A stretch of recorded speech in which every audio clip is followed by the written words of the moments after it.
I started teaching yoga again last month after a year and a half. It's been a year and a half of change and growth and struggle and joy and all sorts of feelings that are hard to pin down since we moved across the world for the third time to come home.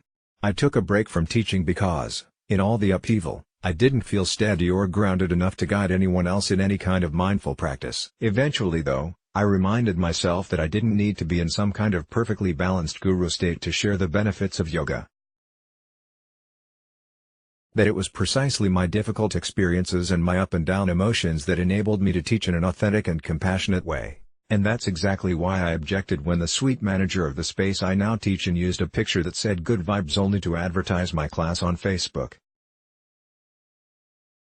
I sent her a short note without much explanation to ask if we could replace the picture with something else, which she kindly did without question, but it got me thinking about how I could explain the reason for my objection to her and other dear, well-meaning, kind-hearted people who I often see and hear sharing this message of positivity.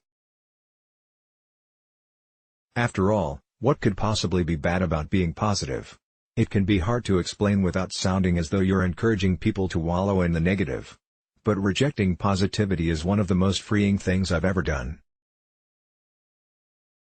It helped me cope with the raw grief when my brother died, just allowing myself to feel sad, to ugly cry, to be raving mad at life, without shooing away the dark feelings.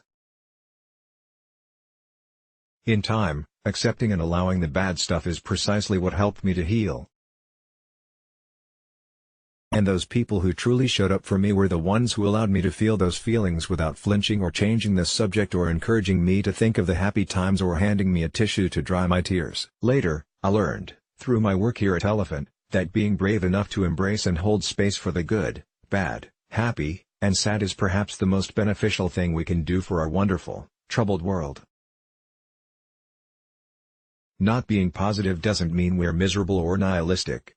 After the Good Vibes Only picture swap, while scrolling Instagram I found this beautiful illustration that just nails it.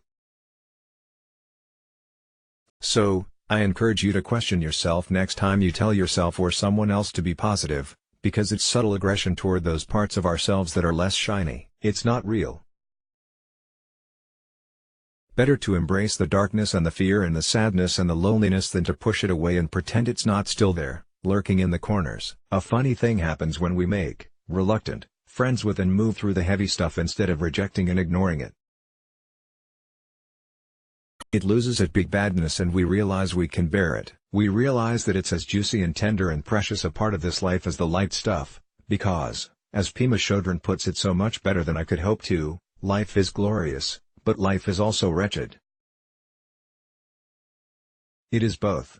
Appreciating the gloriousness inspires us, encourages us, cheers us up, gives us a bigger perspective, energizes us. We feel connected.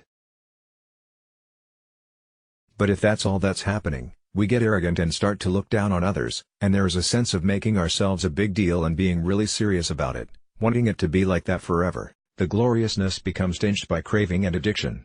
On the other hand, wretchedness, life's painful aspect, softens us up considerably. Knowing pain is a very important ingredient of being there for another person. When you are feeling a lot of grief, you can look right into somebody's eyes because you feel you haven't got anything to lose, you're just there. The wretchedness humbles us and softens us, but if we were only wretched, we would all just go down the tubes. We'd be so depressed, discouraged, and hopeless that we wouldn't have enough energy to eat an apple. Gloriousness and wretchedness need each other.